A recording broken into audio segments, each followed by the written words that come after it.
ધોરણ 6 પ્રકરણ 3 ની અંદર સંખ્યા સાથેની રમત એમાં સ્વાધ્યાય 3.5 પ્રકરણ ઘણું બધું લાંબુ છે અને બહુ ઉપયોગી છે. આનું ના પ્રકરણ 7 અને 8 માં તે ઉપયોગી થાય એવું છે. બરાબર, લગભગ તો બધે ઉપયોગી થાય એવું છે. કાલ જુનિયર ક્લાર્ક ની પરીક્ષા હતી તે વરસાદ આવ્યો એટલે પેપર પલળી ગયું, પણ ગમે ત્યારે પેપર પલળે તે અને ક્યારેક પરીક્ષા લેવાઈ જાય તો એમાં આવું પૂછાય ખરું, સમજાય છે? ક્યારેક પેપર પલળી જાય ને ક્યારેક પરીક્ષા પલળી જાય. કાલ પરીક્ષા પલળી ગઈ. હા એમ. પ્રશ્ન 5 આપ્યો છે કે 5 અંકની નાનામાં નાની સંખ્યા લખો. 5 અંકની નાનામાં નાની સંખ્યા. હવે આવું તો આપણે ધોરણ 3 ને 4 માં શીખ્યા હોય. નાની સંખ્યા, મોટી સંખ્યા નવોદયમાં શીખ્યા. બરાબર, તો પેલા આપણે જોઈ લઈએ 5 અંકની નાનામાં નાની સંખ્યા કઈ થાય. તો કે લખીએ 5 અંકની નાનામાં નાની. હવે કોને આવડશે નાનામાં નાની સંખ્યા? જેને આવડે આંગળી ઊંચી કરશે. 5 અંકની નાનામાં નાની સંખ્યા જેમાં 5 અંક આવવા પડે અને એ સૌથી નાની સંખ્યા હોય છે. કાલે નહીં ને આપણે લાસ્ટમાં જોયું હતું કે 4 અંકની મોટા મોટી સંખ્યા કઈ શીખ્યા હતા? રેડી? આની પહેલાનો પ્રશ્ન નંબર 4 જ હતો ને, કે 4 અંકની મોટા મોટી સંખ્યા કઈ હતી? એમાં એક ઉમેરી દો ને એટલે 5 અંકની મોટા મોટી સંખ્યા નાનામાં નાની સંખ્યા થઈ જાય. જે સંખ્યા તમને આપી છે ને એની પાછળની મોટા મોટી સંખ્યા વિચારો. હર્ષ, 10,000. જો તમે 4 અંકની મોટા મોટી સંખ્યા શીખ્યા, કઈ મળી હતી મોટા મોટી સંખ્યા? એટલે કે 9,999. રેડી? હવે જો 4 અંકની મોટા મોટી સંખ્યા 9,999 હોય અને એમાં તમે ઉમેરી દો 1. કેટલા ઉમેરવાના? 9 માં 1 ઉમેરો કેટલા થાય? વધી 1 આવે કે ના આવે? 9 ને 1 વધી 9 ને 1 0 નહીં 10. 10 નો શૂન્ય ને વધી 1. 9 ને 1 કેટલા થયા? 10,000. ગમે ત્યારે તમને એમ પૂછે કે આટલા અંકની મોટા મોટી સંખ્યા, જેમ કે અહીંયા 5 અંકની કીધી, પછી 6 અંકની કે 7, ગમે એટલા અંકની કે તમારે પેલા મોટા મોટી સંખ્યા પાછળની મોટા મોટી સંખ્યા યાદ કરી લેવાની. જેમ કે તમને 5 અંકની પૂછી હતી, 4 અંકની મોટા મોટી સંખ્યા વિચારો. અને મોટા મોટી સંખ્યાનું મેં તમને કીધું છે કે આપણા જે એકડા છે એમાં 1 અંકની મોટા મોટી સંખ્યા કઈ? 9. જેટલી જે અંકની સંખ્યા કીધી હોય, 2 અંકની કીધી હોય તો 2 9 મૂકી દો, 3 અંકની કીધી હોય તો 3 9 મૂકી દો, 4 અંકની કીધી હોય તો 4 9 મૂકી દો, 5 અંકની કીધી હોય તો 5 9 મૂકી દો, એટલે એ મોટા મોટી સંખ્યા થઈ જાય. તમને એમ કીધું હોય 5 અંકની મોટા મોટી સંખ્યા લખો. 5 અંકની મોટામાં મોટી સંખ્યા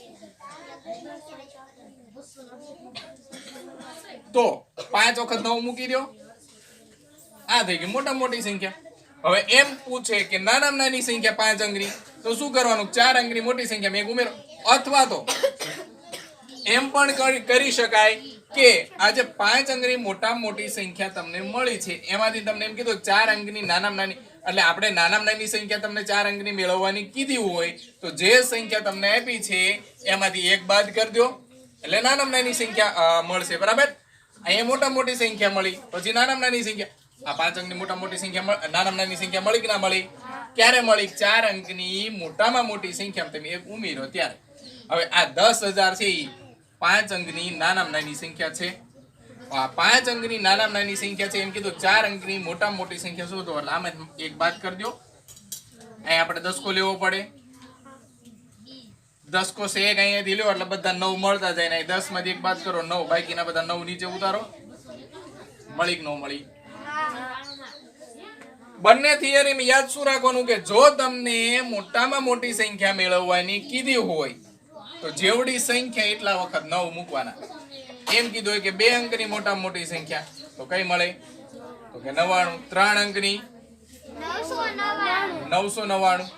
પણ તમને એમ કે અહીંયા જેમ કીધું એમ કે નાનામાં નાની સંખ્યા 3 અંકની નાનામાં નાની સંખ્યા, તો તમારે શું કરવાનું કે 2 અંકની મોટા મોટી સંખ્યા મેં 1 ઉમેરી દેવાનો. આ 3 અંકની નાનામાં નાની સંખ્યા મળી. સમજાય કે ન સમજાય? પહેલી સંખ્યા આ હોય ને છેલ્લી સંખ્યા આ હોય. સમજાય કે ન સમજાય?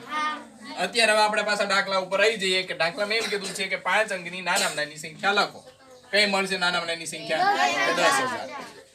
સમજાઈ ગયું? 10,000 કેવી રીતે મેળવવાના એ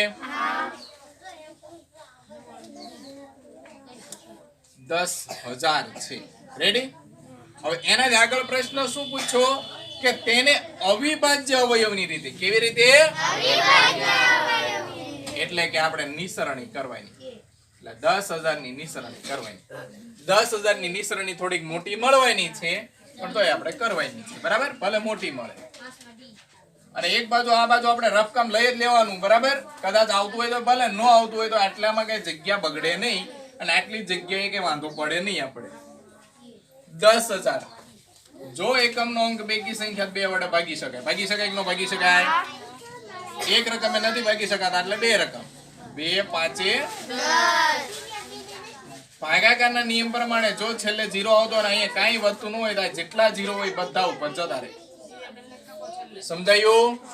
એટલે કે હવે આને તમે 2 વડે ભાગો એટલે મળે કેટલા? 5,000 ને 2 વડે ભાગો 5,000 ભાગ્યા 2. 2 2 0 નીચે ઉતારવાનો 2 5 પાછા 2 0 હોય ને અહીં 0 હોય એટલે આ 2 0 ક્યાં જતા રહેશે? એટલે 5,000 ના અડધા થયા 2,500. એને પાછો 2 ભાગો 2 કા 2 2 2 5 છેલ્લે 0 વધ્યો તો ક્યાં જતો રહેશે? જો છેલ્લે તમે 0 હોય તો ઉપર નહીં લઈ જાઓ તો તમારી રકમ આવી થશે 125 ને અહીં તમારો દાખલો પડશે ખોટો. સમજાય છે? આ જવાબ માન્ય ગણાશે નહીં. એટલે ખાસ યાદ રાખવાનું કે એ 0 ચડતો હોય તો ચડાવવો પડશે. 1250 અથવા 1250 જ્યાં સુધી છેલ્લે 0 મળે ત્યાં સુધી 2 વડે ભાગવાના છે. 2 6 12 થાય, 2 2 4 થાય, 2 5 10 થાય. જો અહીંથી દાખલામાં રકમ ફરી ગઈ. 2 ભાગ પાડ્યો એટલે કેટલા મળ્યા તમને? 625. 3 નો નિયમ શું છે? 3 ની ચાવી શું કે છે કે આપેલા અંકોના સરવાળાને જો તમે 3 વડે ભાગી શકો તો સંખ્યાને 3 વડે ભાગી શકાય. 5 ને 2 7, 7 ને 6 કેટલા થાય? 13 છે. ઈ 3 ના ઘડિયામાં કઈ આવશે? વિચારો જોઈએ.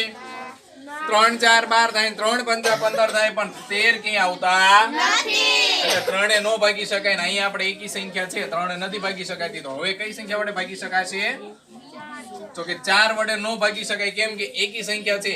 એકી સંખ્યાને બને ત્યાં સુધી બેકી સંખ્યા વડે તમે ભાગી શકો નહીં. આને તમે 4 વડે કેમ ભાગી શકો? વિચારો જોઈ. 4 ની ચાવી યાદ કરો કે છેલ્લા 2 અંકોને 4 વડે ભાગી શકાતા હોય તો ભાગી શકાય. શેષ વધી કે ના વધી? એટલે ડાયરેક્ટ 5 વડે ભાગવાના. 5 એકા 5 2 અને 5 પાછો અવિભાજ્ય અવયવનો એ નિયમ યાદ રાખવાનો કે જે સંખ્યા અહીંયા તમે મૂકો છો પછી તમે પાછા ન વળી શકો.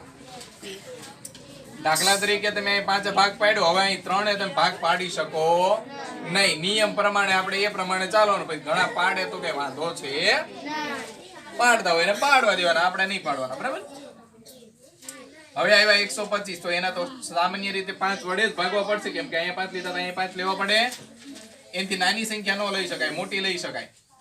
5 2 5 5 તો 5 ભાગાકાર થાય છે. કેટલા મળે છે? અને 25 ને 5 તો આપણે ભાગાકાર કર્યા વગર આવડે. 5 5 એકા.